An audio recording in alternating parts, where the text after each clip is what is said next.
Good morning. I should say welcome back to Hoochos and then good morning. Welcome back to Hoochos. Good morning from Hooch. I just wanted to take you on a walk around what I do in the morning. And this is a really good morning because I've got bees. So I'm just going to do a really quick no cut video. We're just going to top up some of the self-watering seedling trays.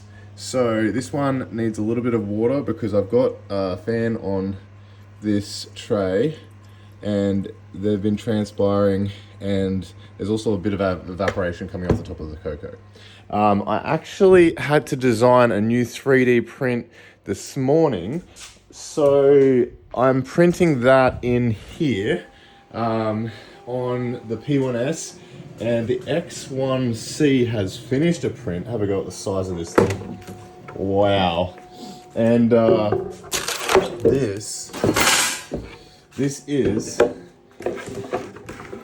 a full size or a half size Langstroth, which they call a nuke, and that is for storing nukes in, which are half colonies. This is the one I designed this morning and I'm printing, which is actually a worm 2.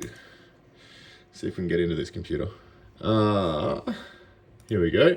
It's a hive restrictor. So this restricts the entrance size to a hive, and that is important for beekeeping. So we come outside, and here we have an absolute hive of activity. 2 half hives. These were nukes and a full hive over here, and I've just let them out this morning, and hello Floki, they're doing their little figure 8 orientation flights and just figuring out what's in the area. They'll do those figure 8s until they get out to like 3, 4, 5, even out to 8 kilometers away from the hive and start collecting resources like pollen, nectar, water. And they're all got their own individual jobs. It's absolutely fascinating.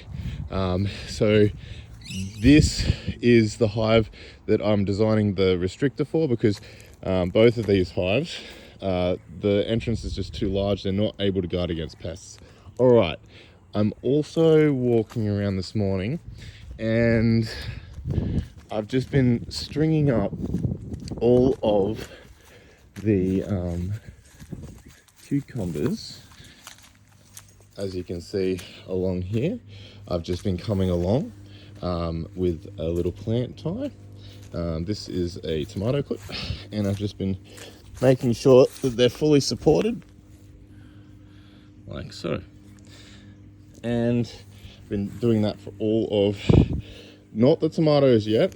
You can see here our Pinot Noir vines are doing really well. I did a quick visual inspection of the plants in the greenhouse just to keep on top of any infestations or anything that might have happened. And there's nothing going on in here, which is a really good thing to report. It is a good morning. As you can see here, I've got a hose traveling up to the res, which is feeding the greenhouse, or the rain gutter grow systems in the greenhouse anyway. And it is refilling this reservoir. We were almost empty.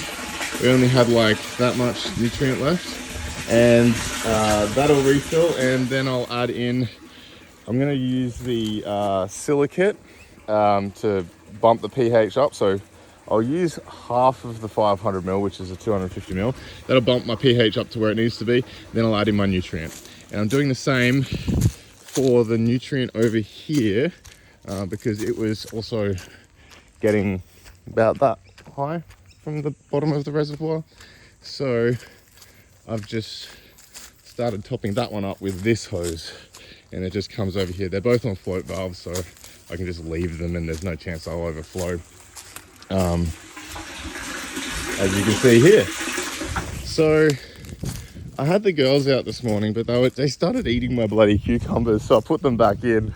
Some of them are still, as you can see, she's still out, so I'll let her back in. This is incredible.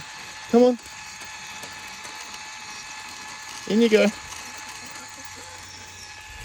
It's a automated chicken gate and it works on solar. So you can have it on a timer. It can open at a time and close it dark, or like you can open it at a time and close it at a time, or it can open it light and close it dark. It just depends what you want to do. But the chickens, they actually love it. You gonna go in? You gonna go in? You gonna go in? Go on. Go in. Oh no, you're not gonna go in, are you? Oh well. So I'll top that res up, and once I've topped that res up, these dragon fruits need a water. So I'm gonna grab some watering cans and just water these dragon fruits in, because you can see by the color of them, they're going this yellow. They look really healthy. I'm not sure if you can see it on camera, but to my eyes, they're going a little bit nutrient deficient. So I need to top them up with nutrient, because I reckon they're about to start blowing up. So that's what I've been doing this morning. Good morning from Hooch. Happy hydroponicking.